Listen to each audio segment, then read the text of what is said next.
For the congressman, it's a very good record. He's been vice mayor, mayor, congressman, governor, vice governor, congressman uli. And in all those years, no bad record. Do you think he'll be a Tsaka meron kaming biro eh. Meron kaming biro nila Aimee.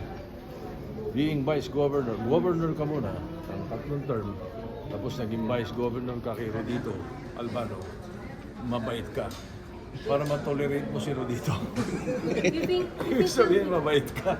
You think he'll be a capable leader of the House? Oh yes, yes. Very, I'm sure he's capable and it'll be good for the House. Sir, do you know him? Do you know him personally? He was my party mate. He's originally NPC from before up to just this huling, PFP na sir, di ba? ano lang, itong huling PFP. elections lang, nag-PFP siya because of the party of the president.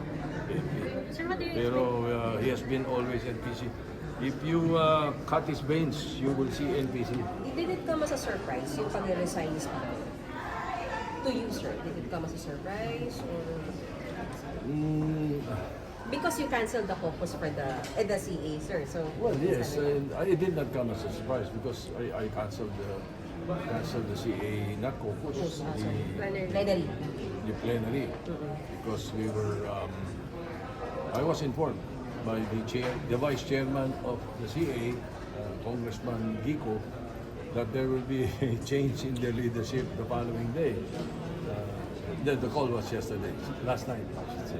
Sir, ano expect niyo sa magiging partnership niyo ni Congressman Bato? I expect a very, very good, in fact, excellent relationship between the House and the Senate. And mas malinis na 2026 functions, sir. Mas Sorry? malinis na 2026 functions. Ay, sigurado. We will make sure this time because there will be live streaming, not only in the deliberations, not only in the hearings, but also on the floor and the bicameral conference committee.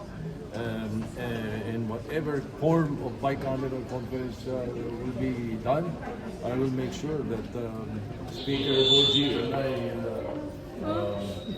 will make sure that there is live streaming so that the people and the public will know where the money goes. Sir, mag-meet po ba kayo or may nakaschedule na kayong meeting? Hindi pa, pero we were on the phone earlier. We were talking about a possible dialogue with some of the members of the Senate. Karamihan ng members ng Senate, kaibigan niya. Karamihan niya, sa tagal naman niya sa politika, sigurado kaibigan niya karamihan sa atin.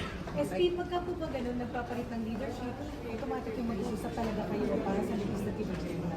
Usually. So, Pero nagkausap naman kami kanina, mga twice, text na kami, tapos nag-usap na kami, pero perhaps one of these days, once they're settled, because I don't know what their moves are, if they're going to change the chairmanship or not.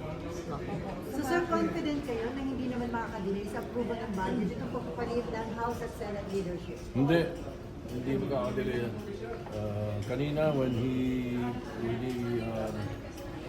talked to me, he just mentioned the hearing ng TRICOM nila, baka isang hearing na lang daw, they will terminate, submit to the, yun lang ang nabanggit niya. Pero budget, I don't think there will be delay.